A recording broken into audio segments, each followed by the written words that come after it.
This is the X-Zone Broadcast Network, broadcasting worldwide on broadcast affiliates and satellite program providers, including CNN Broadcast Network, Sirius Satellite Network, Star Media, Good News Radio Network, Angel Broadcast Network, Wiki Broadcast Network, and WPBN TV. For more information on the X-Zone Broadcast Network, visit us at www.xzbn.net.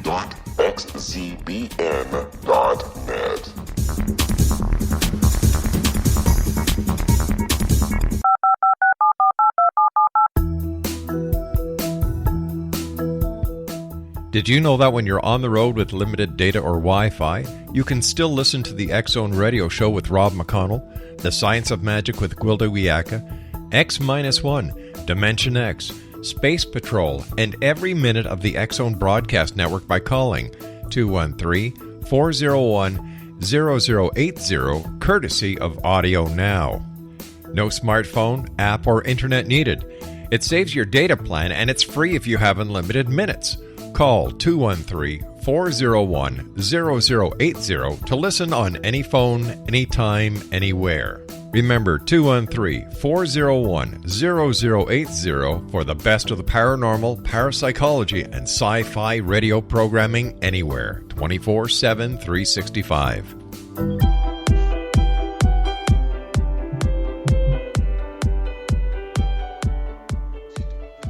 Hi, you curious minds out there in Radio Land. Welcome to CC with BB, Connecting with Coincidence, with Dr. Bernie Beitman, MD. This is the only radio show in the world dedicated to the study of coincidences, synchronicity, and serendipity. We are coming to you through X-Zone Radio, located in downtown beautiful Hamilton, Ontario. Nice and cold there right now, Canada, and broadcasting all over the world. I'm a psychiatrist. I help people with medications and psychotherapy. I work with both the brain and the mind. One of the things I like to do in high school and college is run back kickoffs and punts in football. It's kind of a strange thing for a psychiatrist to think about having done, but it was one of my favorite things in the world to do, was to make long runs and make touchdowns out of them. The reason I tell you that now is because there was one day, a Thursday evening, my junior year in college, when for some reason I left the guys practicing for the Johns Hopkins football game that Saturday, and I set up a pair of tackling dummies off to the side under the lights, and those two tackling dummies put right next to each other, walked about 5 yards, 10 yards away from them, turned my back, put my football in my arms, cradled it in my arms, turned around, and ran quickly between those two tackling dummies. I didn't know why I was doing that, but I did it again a second time, walked the 10 yards, turned around, cradled the ball in my arms, turned around again, and sprinted between the two tackling dummies. It was kind of a strange feeling, but then I went back and played with the guys, and we went on to play Johns Hopkins. It was an away game in Baltimore, and we were kind of being pretty good that day, scored a little bit, but I was the punt returner, and I was a little bit peeved with their punter, because he wasn't kicking the ball very well. They were short punts, and I wanted to have a long punt so maybe I could return one. So finally, there was a nice high arcing punt. And I heard the announcer at the football stadium saying, "Wow, and Jack got a great punt off." It was such a good punt that I had to turn my back to the guys coming after me and catch the ball over my shoulder. As I caught the ball over my shoulder, I turned around, and there coming straight at me were two Johns Hopkins players right next to each other.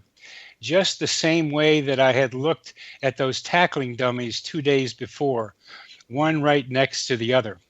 So I cradled the ball in my arms, got low, and sprinted between those two Johns Hopkins guys, just as I had envisioned and practiced 2 days earlier. Each one was so surprised that I was doing it, expecting the other one to tackle me, that I burst through them and went 90 yards for a touchdown.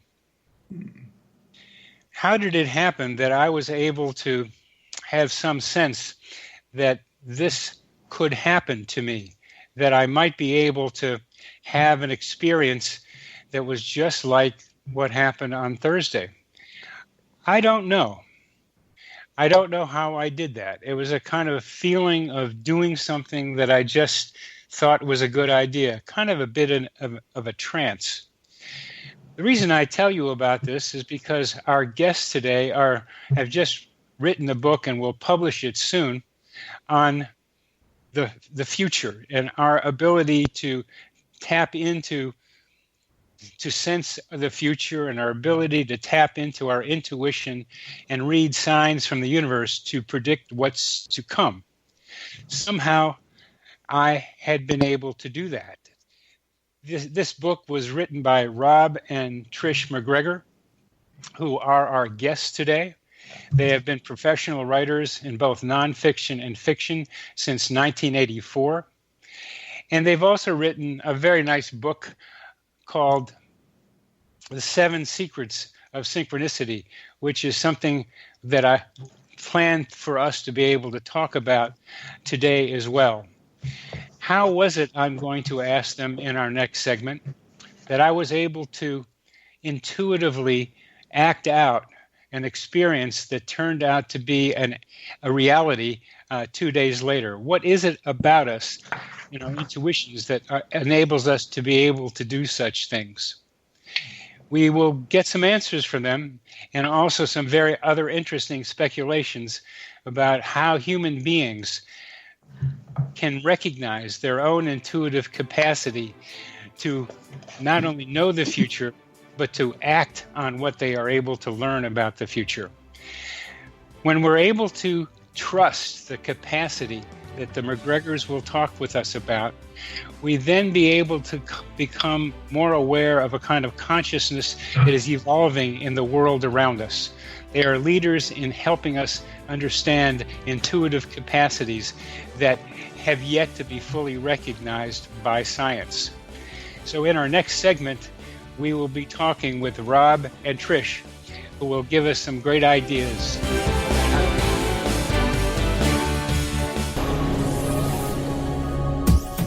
This is the X-Zone Broadcast Network, broadcasting worldwide on broadcast affiliates and satellite program providers, including CNN Broadcast Network, Sirius Satellite Network, Star Media, Good News Radio Network, Angel Broadcast Network, Wiki Broadcast Network, and WPBN TV.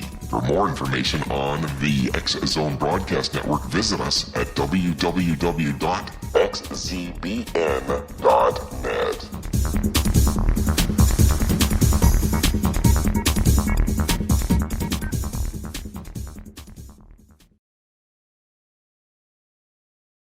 How would you like to be able to read other people's minds? Well, the next best thing is here. When you know how to read a person's name, you know how the person thinks, feels, and behaves. Each letter in our name holds a key to unlock our true essence. Our name contains both our gifts and challenges in this lifetime.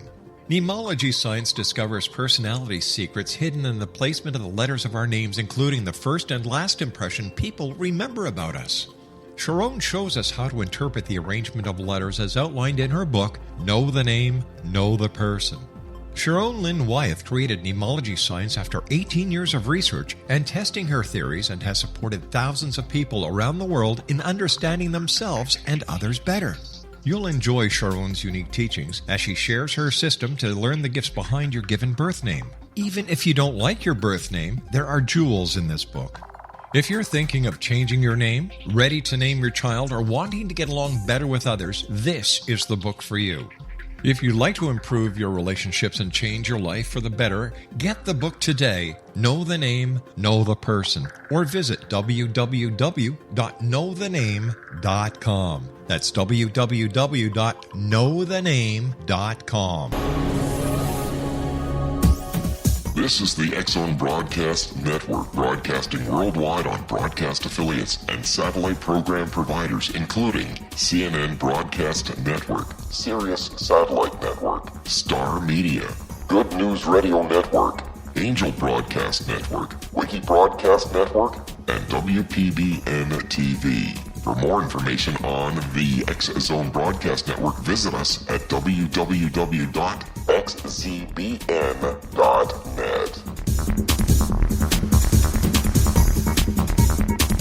Afterlife expert Roberta Grimes was the first one to say that dying can be fun. Now her best-selling book, The Fun of Dying, is available in stores worldwide. So if you wonder whether death ends life, how it feels to die, or what heaven might be like, The Fun of Dying was written for you. And if you have always been afraid of death, or if you worry that your life has no meaning, let The Fun of Dying ease your fears and bring new meaning to your life. Nothing said in The Fun of Dying is based on the teachings of any religion. Instead, Roberta draws on evidence to explain how death happens, how it feels, and what comes next. A lot of the best death-related evidence was produced in the first half of the 20th century. When it is put together with recent discoveries, it tells a consistent and amazing story. Roberta Grimes blogs and answers questions at robertagrimes.com. Her wonderful book, The Fun of Dying.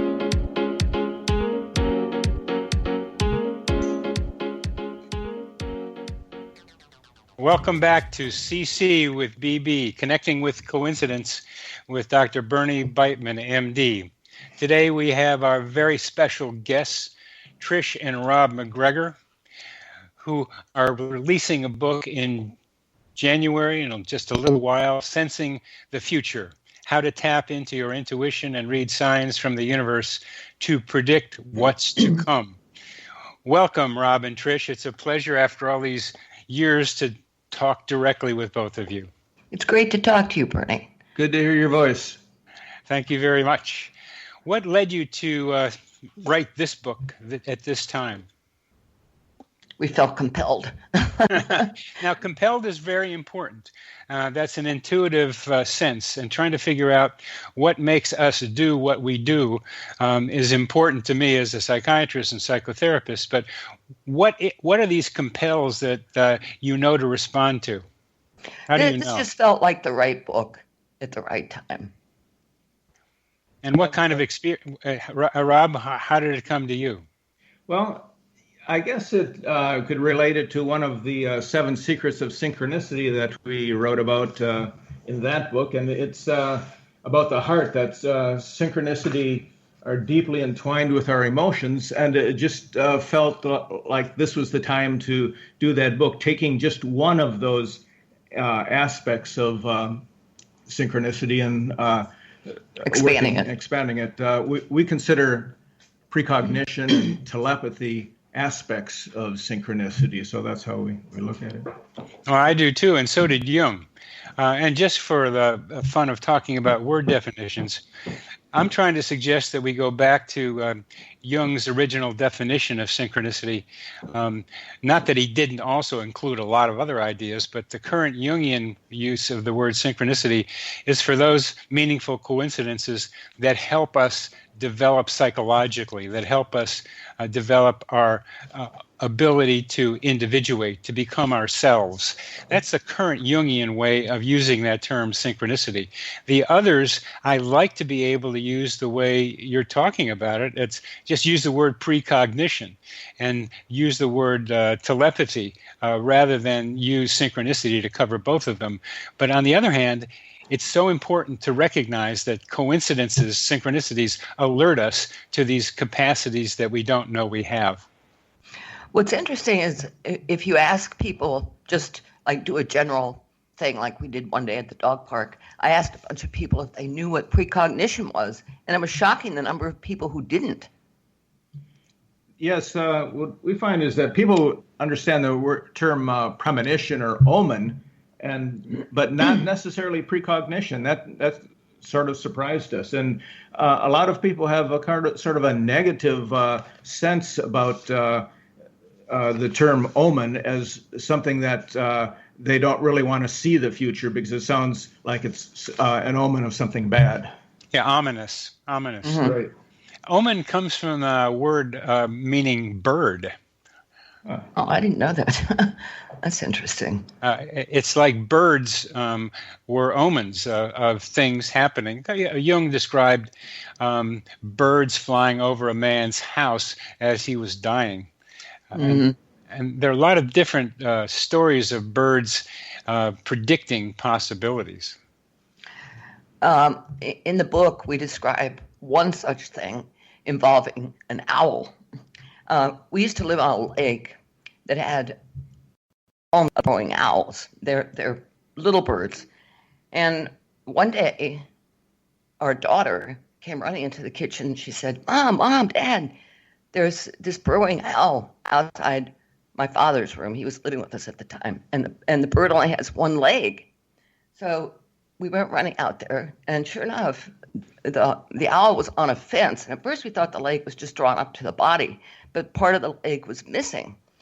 And Rob and I knew about the Native American stuff with owls, that they sometimes presage death. So I immediately thought, that means my father's going to die. But what happened was the next morning, my mother was in an Alzheimer's facility. And the next morning, I got a call saying that her left hip was broken and she was on her way to the emergency room. I immediately thought of that owl because it had been the left leg that was missing. Beautiful. So it turned out that her left hip had disintegrated and she died 3 weeks later. So the owl definitely presaged her and her condition. And we also had another incident where one of the burrowing owls landed on top of our doorway, the entrance to our house, and just sat there for hours. And usually they're fairly shy birds, and you walk by, they're going to take off. This one just sat there probably 3 hours, and we got a call from a sister of a friend of ours in New York, and he had died. So that seemed to be a clear sign, symbol of what we would soon find out. How do you think that works? That's a good question. Part of nature. Well, Yeah, I think it's part of. Go ahead. I think it's part of an underlying reality, don't you? It's like David Bohm's implicate order. Yeah, an underlying reality that exists just below the level of consciousness, and synchronicity is a way of connecting between our conscious everyday realities and that deeper reality, that deeper existence. Well, it's fun to think about how birds are a part of that. Well, I think a lot of animals are. In the 1990s, a co-author and I went to a book conference. We had just written a book on the tarot. And when we were in the room, Phyllis suddenly squealed and she goes, "Oh my God, a bee just stung me." And I thought, a bee? I mean, nothing was open in the room. And sure enough, there was a dead bee in the sink. So we looked at each other and she said, "Uh-oh, what does this mean?"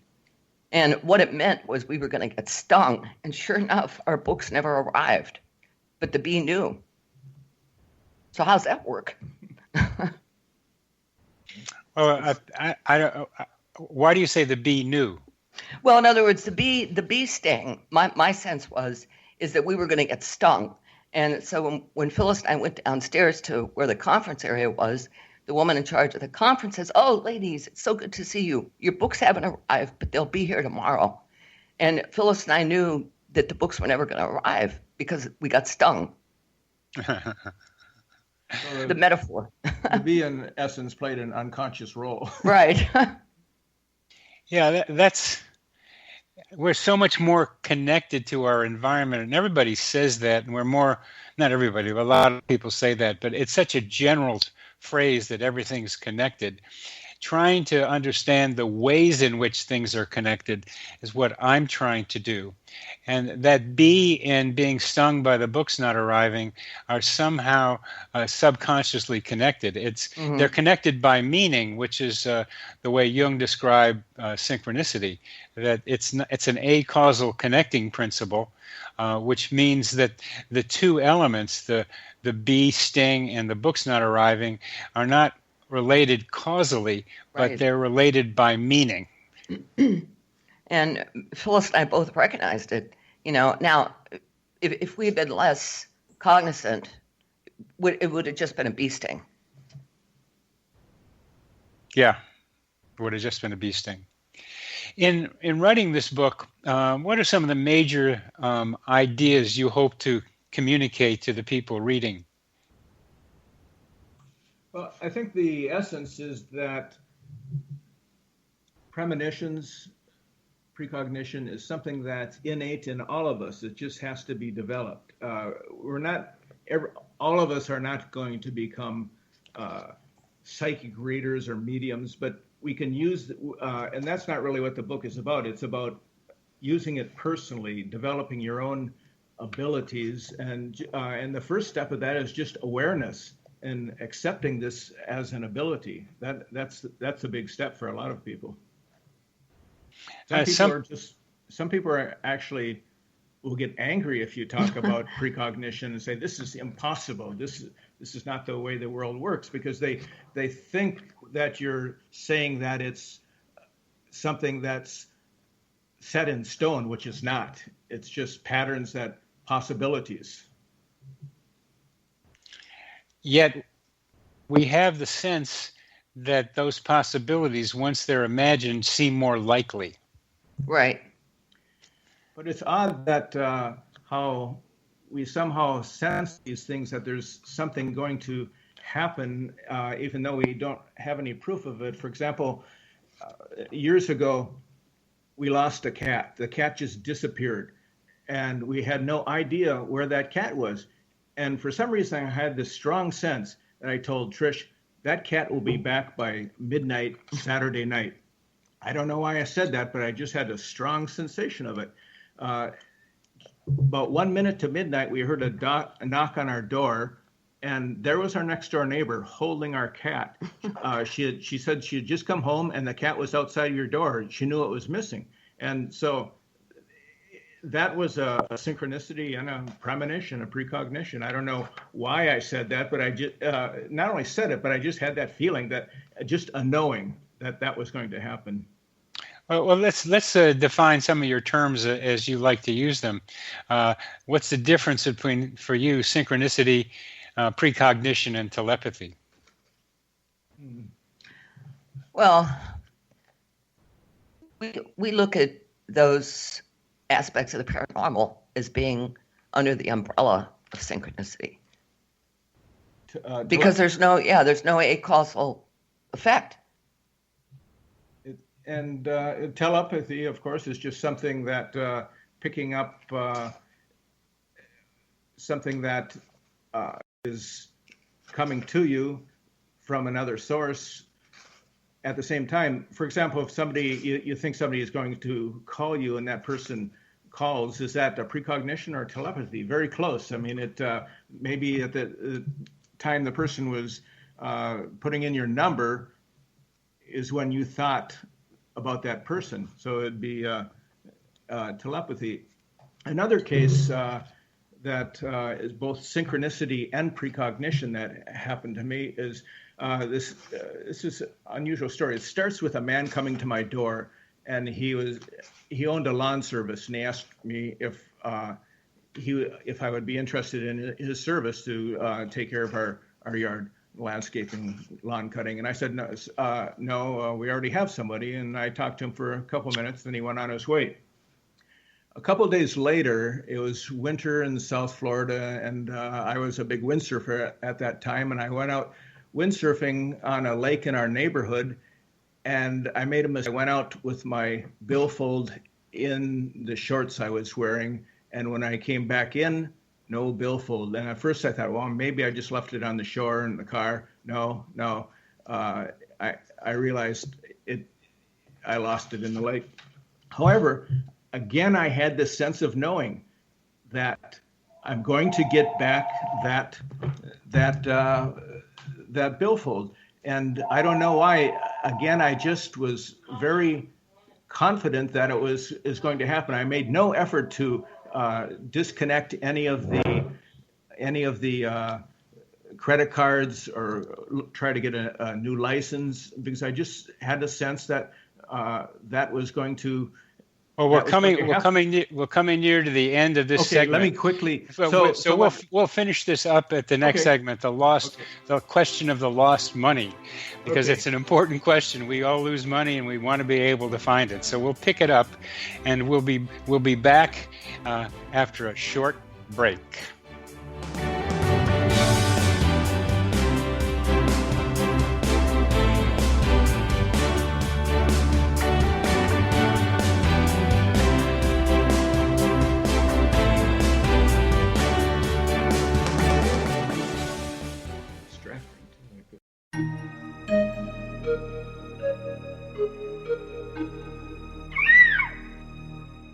While science pursues fact, magic accesses the quantum level, bridging random facts to form truth. As long as science and magic remain separate and polarized, the truth cannot be known. I'm Gwilda Wiyaka. Join me on the Science of Magic radio program, dedicated to unification and evolution of consciousness. During each episode, I'll be speaking with experienced and respected scientists and mystics. From astrologers to astronomers, from medical doctors to shaman, the scientific method to dowsing and intuition, we'll weave together information from seemingly divergent practices to promote unity and enlightenment. Join me, Gwilda Wiyaka, and the Science of Magic right here on the Mutual Broadcast Network. For more information, visit www.thescienceofmagic.net. Gibbs A. Williams, Ph.D., is a practicing psychoanalyst, supervisor, researcher, and author in New York City. Much of his life has been dedicated to understanding nature and the uses of meaningful coincidences or synchronicities. His radical and original non-Jungian, non-mystical, non-magical theory of synchronicities illuminates much of the fog surrounding this challenging and perplexing topic. His ideas and manners are fresh, presented in a style that is both entertaining and highly informative. He is also an expert on crisis intervention, specially focused on violence reduction for the police and citizens, mastering anxiety, frustration, and stress without the use of medication, and effectively preventing and treating heroin addiction. Dr. Williams can be contacted at his email address at gwwilliamsny11@aol.com or visit his website at. Wouldn't you love to know the secret to everything? Well then, meet Dr. Kimberly McGeorge and her cutting-edge breakthrough knowledge that combines science with possibility. Dr. Kimberly brings real-life answers and healing to those open to alternative solutions. She teaches solution-based programs and classes that will change all areas of your life forever. Specializing in conscious creation, intuitive readings, and energy medicine, you can rapidly shift health, relationships, business, and money and abundance challenges quickly. Receive her best-selling book, Secret to Everything, at no cost by going to secrettoeverything.com/X-Zone. That's right, transformation can start now. Just go to secrettoeverything.com/X-Zone and receive Dr. Kimberly's book for free. Afterlife expert Roberta Grimes was the first one to say that dying can be fun. Now her best-selling book, The Fun of Dying, is available in stores worldwide. So if you wonder whether death ends life, how it feels to die, or what heaven might be like, The Fun of Dying was written for you. And if you have always been afraid of death, or if you worry that your life has no meaning, let The Fun of Dying ease your fears and bring new meaning to your life. Nothing said in The Fun of Dying is based on the teachings of any religion. Instead, Roberta draws on evidence to explain how death happens, how it feels, and what comes next. A lot of the best death-related evidence was produced in the first half of the 20th century. When it is put together with recent discoveries, it tells a consistent and amazing story. Roberta Grimes blogs and answers questions at robertagrimes.com. Her wonderful book, The Fun of Dying.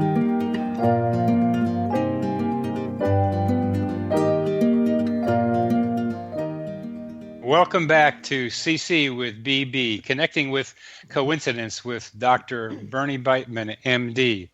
To have the delightful opportunity to talk with Trish and Rob MacGregor about their new book about our abilities to look into the future, our precognitive capacities, abilities that we all have, and with Trish and Rob are trying to be able to teach us and encourage us to believe that we have these possible capacities. Precognitions in the range of other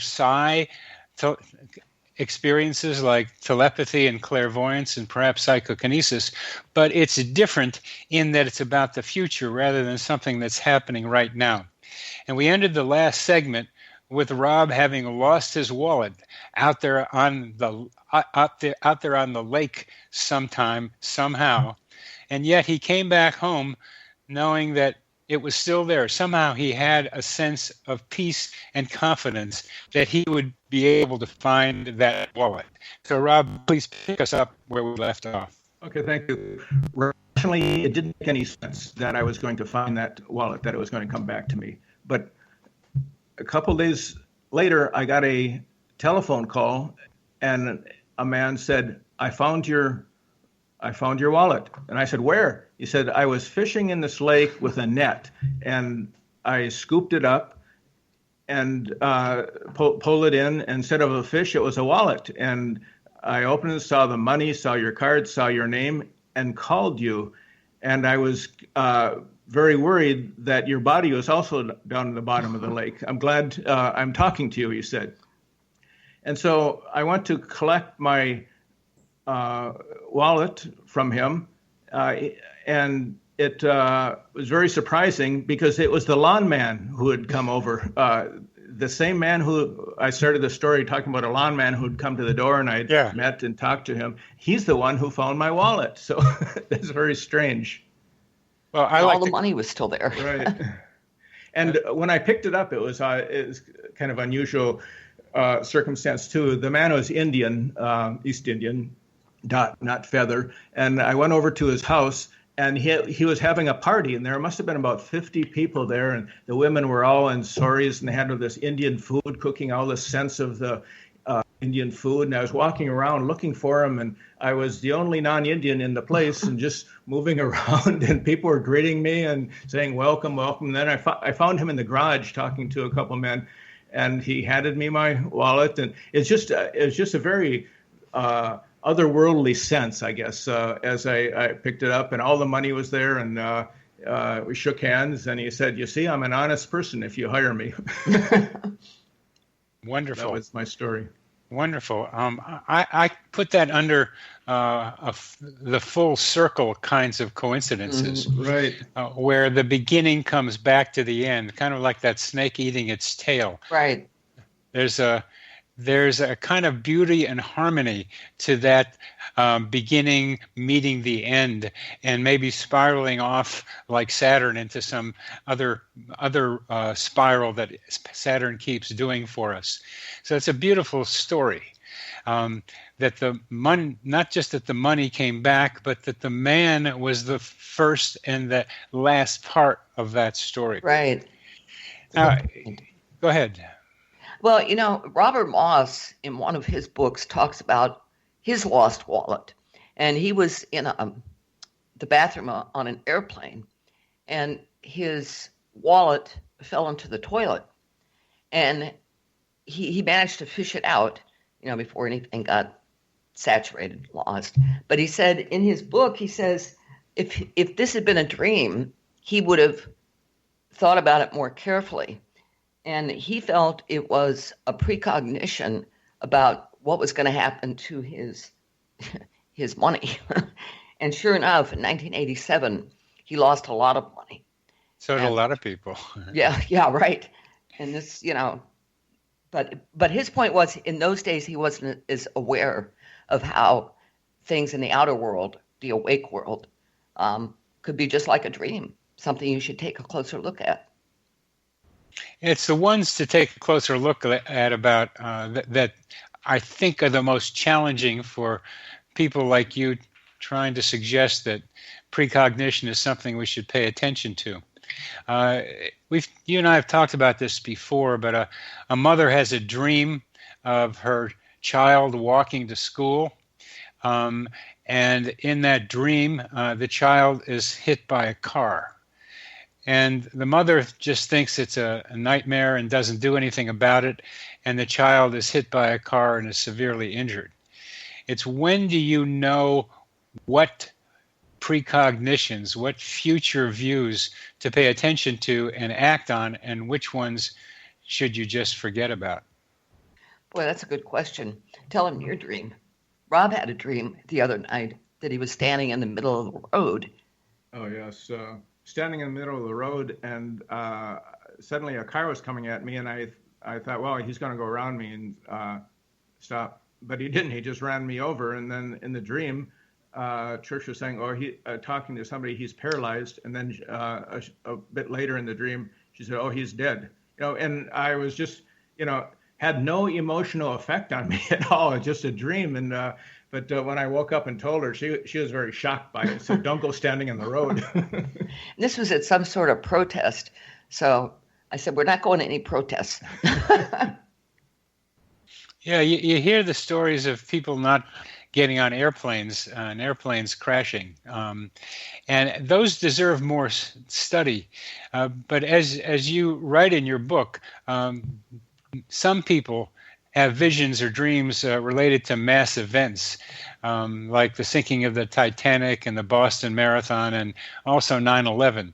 And even though they're not the ones in danger, as well as sometimes they can be. What do you think makes that happen to some people? We call these people planetary empaths because they seem to sense mass events through the manifestation of physical symptoms, which, I'd never heard of until, 2010, I think it was, when we first started hearing about this. Some of the symptoms would be like bleeding from the ears, clicking or ringing in the ears, extreme vertigo, heart palpitations, insomnia, migraines that last for days, abdominal pain or discomfort, nosebleeds, poltergeist phenomena, profound sadness. And all of these emotions don't relate to anything in their personal lives.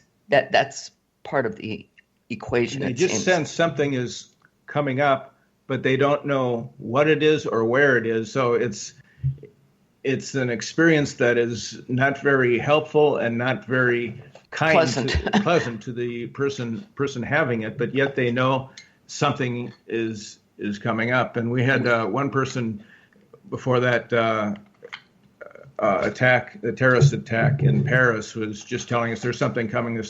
I feel it's terrible. And the next day it was the Paris attack. But so it's frustrating because why can't they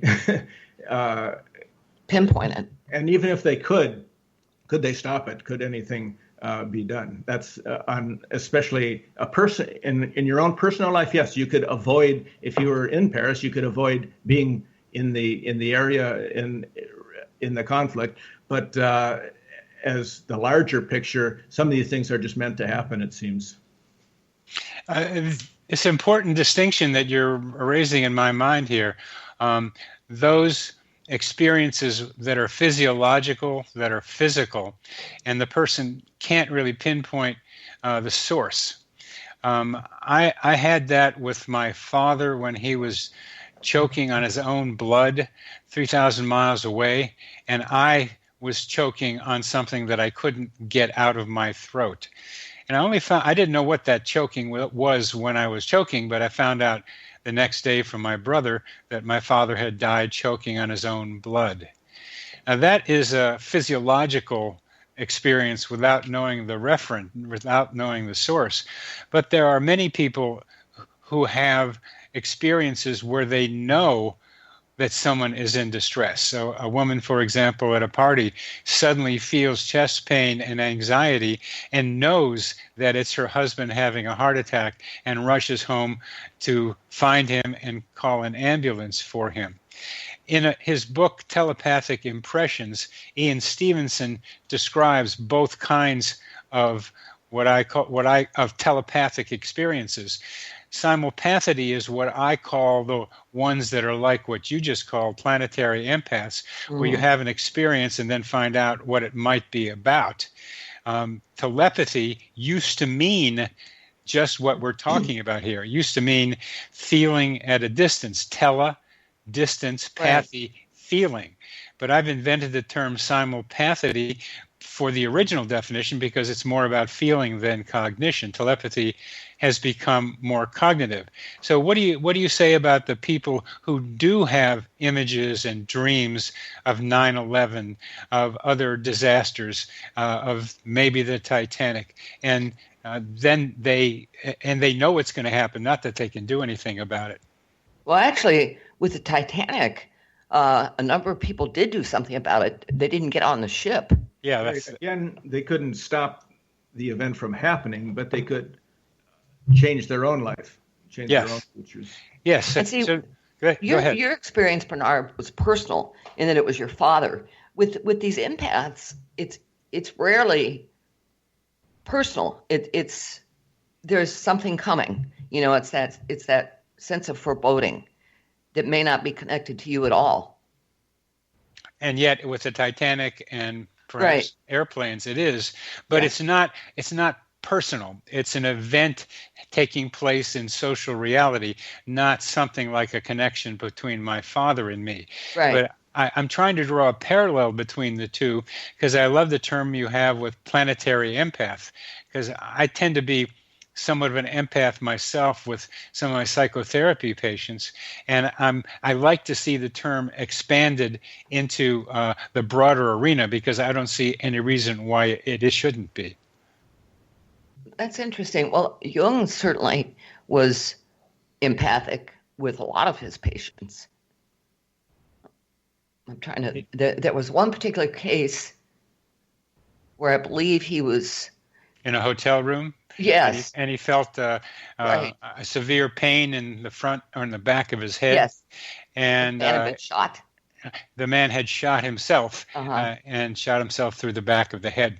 And yes, that's one of that's a kind of what I'll call simulpathity experience for Jung.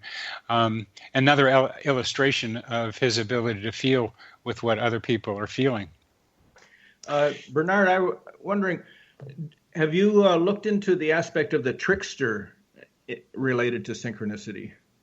I think that's a wonderful, wonderful idea to get to, because one of the major points I try to make is that not all coincidences or synchronicities are beneficial to everybody. Sometimes there's some problems involved with them, and the trickster tempts us with some of those possibilities that seem like maybe they're not. I did a blog post. Just because you have a coincidence, does that mean our relationship is meant to be?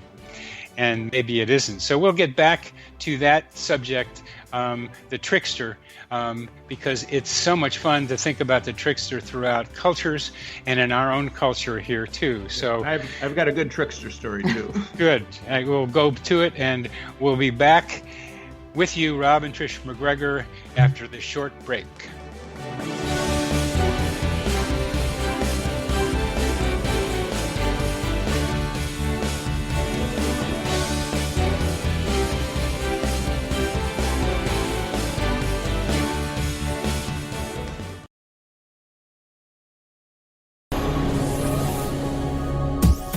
This is the X-Zone Broadcast Network, broadcasting worldwide on broadcast affiliates and satellite program providers, including CNN Broadcast Network, Sirius Satellite Network, Star Media, Good News Radio Network, Angel Broadcast Network, Wiki Broadcast Network, and WPBN TV. For more information on the X-Zone Broadcast Network, visit us at www.xzbn.net.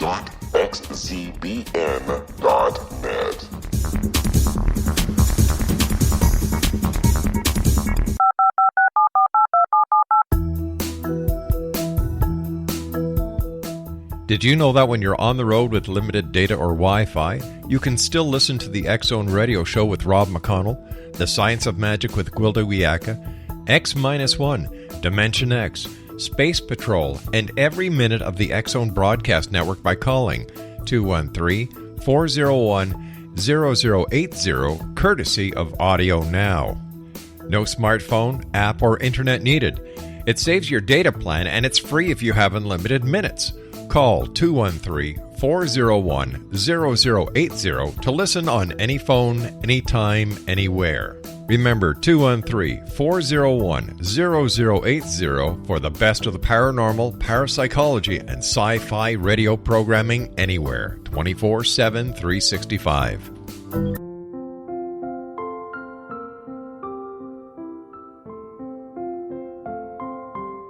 I am Dr. Carl O'Helvey, founder, president of a new cancer foundation focusing on evidence-based physical, mental, and spiritual interventions, including natural cancer cures, prayer, meditation, affirmations, nutrition, and other related holistic cancer prevention and cure modalities. These are used in cancer education, research, and financing care. I ask for your help to continue this important work by donating at www.holisticcancerfoundation.com.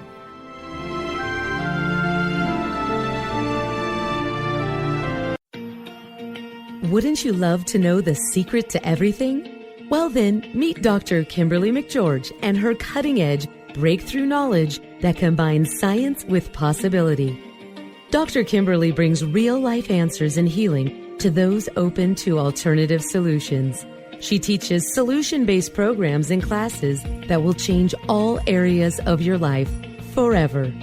Specializing in conscious creation, intuitive readings, and energy medicine, you can rapidly shift health, relationships, business, and money in abundance challenges quickly.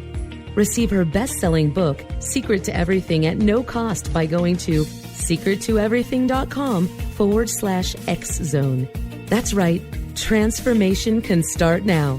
Just go to secrettoeverything.com/X-Zone and receive Dr. Kimberly's book for free.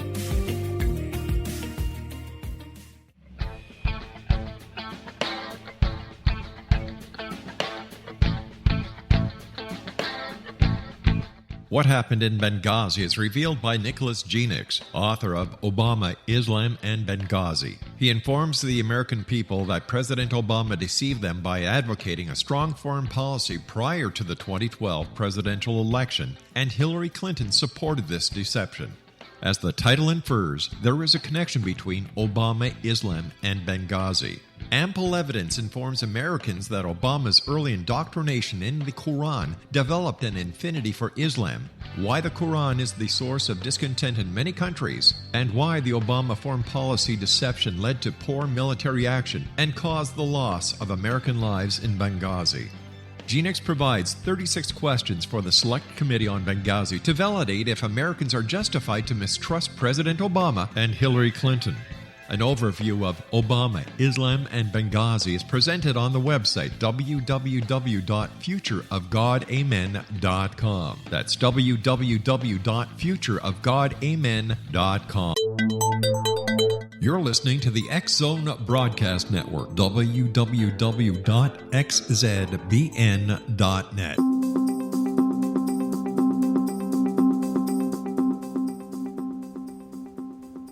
Welcome back to CC with BB, Connecting with Coincidence with Dr. Bernie Beitman, MD. Today we have the pleasure of talking with Rob and Trish MacGregor about precognition. Their newest book, coming out in January, Sensing the Future, How to Tap into Your Intuition and Read Signs from the Universe to Predict What's to Come. We were talking, and we will continue talking now, about the trickster. In many major cultures, there is a trickster. Sometimes in Indian culture, American Indian culture, it's the coyote. And I can't help thinking of Wile E. Coyote and the Roadrunner, and how that coyote got tricked a lot by the Roadrunner in some very funny cartoons.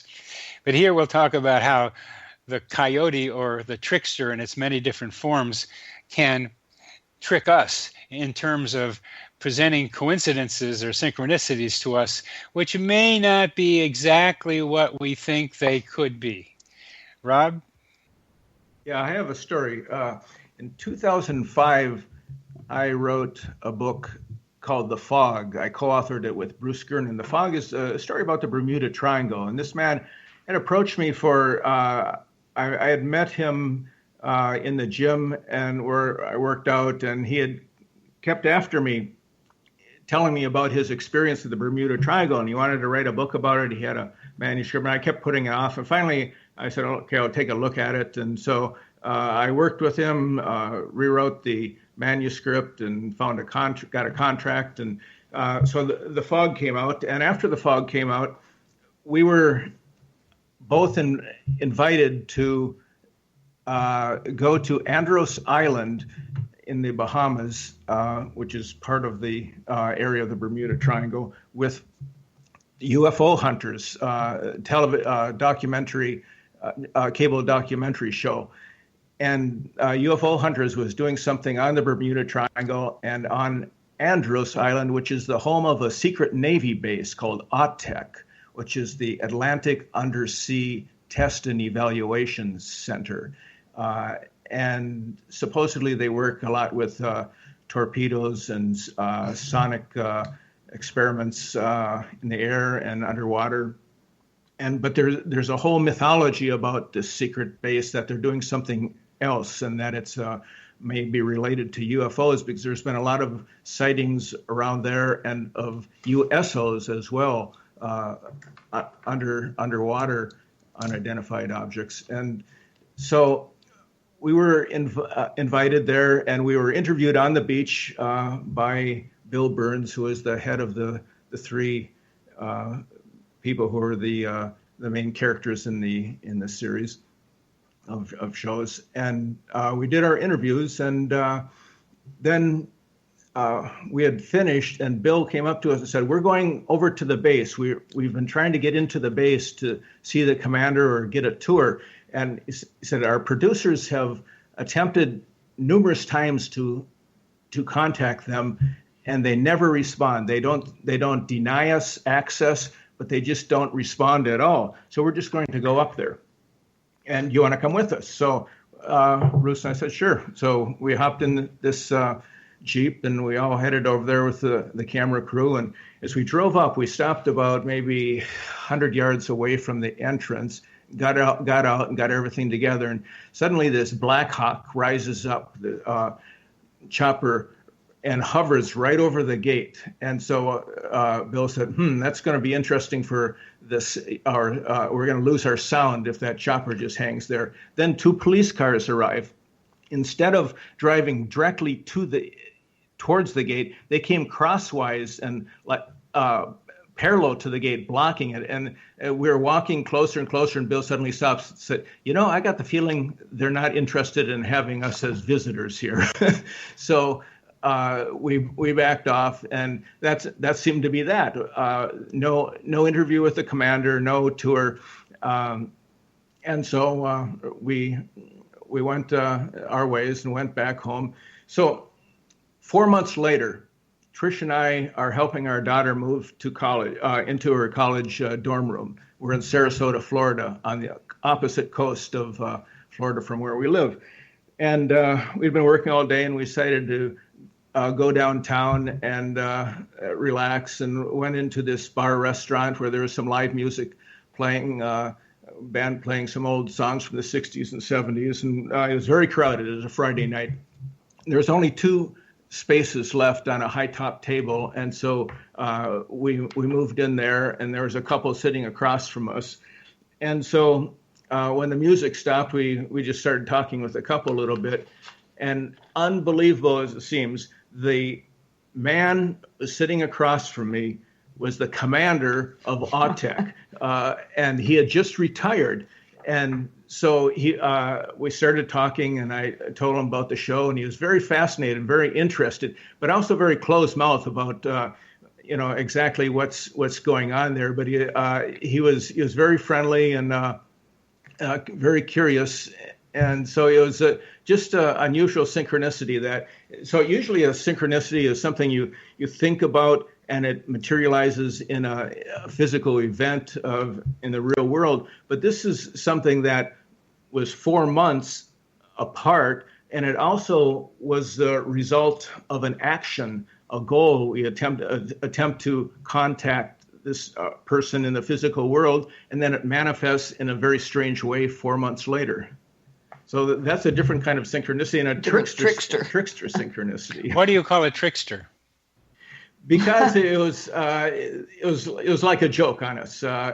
Here we were attempting to make this effort to contact this person, this commander of the base, and they're in the most unlikely circumstances in a different place. There he's sitting across from us having a drink with us, and he's very friendly. And we started talking about the UFOs, and he said, "I need another martini," he said to his girlfriend. And it was just... it was weird. It was a very strange experience.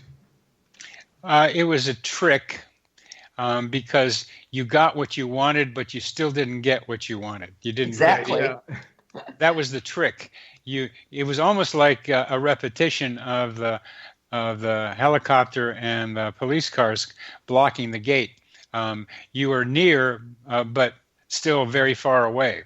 And now that I think about it, there was another aspect. He gave me his email address, and I was going to, it was difficult to talk in too much detail because the band started playing again and it was loud and noisy, but he seemed interested, and I thought, this is going to be an opportunity. And then I lost his email address. I was never able to contact him.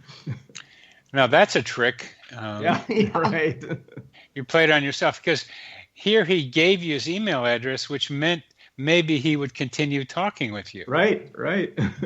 And so here you got in your own way of following it up, or maybe you weren't interested anymore. Oh, we were interested. Yeah. We were interested, but... Yeah, very interested. We found it very frustrating.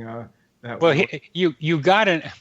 What's curious to me is I wouldn't call this trickster.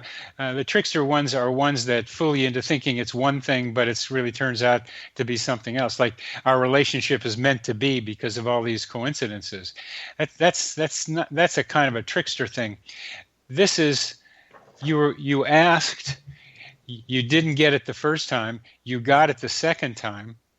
And then when you got it the second time and were given the opportunity to go through the gate, possibly, you lost the key to the gate. Right. Yeah, that's interesting. That's interesting, yeah. And the way I think about what happened to you is that you were pretty energizing the idea of talking with this guy or somebody like him. I mean, that was a lot to go there and try to be able to get through the gate. And I think we have this human GPS capacity, which allows us to get to places where there are people, things, or ideas that we need or want.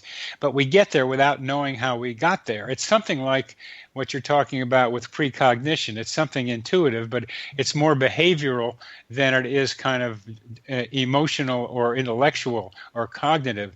We have an intuitive pull or a compel, the kind of compel that made you do your book, something in that area that pulls us, that drives us, to guides us to where we want to go. And I have lots of stories like this where people want something and somehow end up in the right place at the right time to be able to get what they're looking for, but they don't know how they got there. I like that idea of intuitive GPS. Yes. That's a good description. Well, I think that's, I thank you. I think there's lots of stories, and it'd be great if you kept collecting one of those, and maybe you'll have some of those, and maybe you'll have one of those intuitive compels to write another book, this one about intuitive GPS. Yeah, it's a good title too, Bernard. Intuitive. Okay, well, you guys put out those books a lot faster than I do, so it may be worth doing. So we're going to be wrapping up our show in just a bit. And just want to tell you what a pleasure it's been to, after all our emails, to be able to talk with you directly and be able to get people to know something about your book. Please tell us the title and the publisher, and then we'll sign off. It's called Sensing the Future, How to Tap into Your Intuition and read signs from the universe to predict what's to come. Go ahead. I'm sorry? And in that book, people can begin to learn how to use that capacity. Exactly. And it's published by Page Street Publishing. It'll be out January 10th. All right. Thank you very, very much for being with us on the show CC with BB.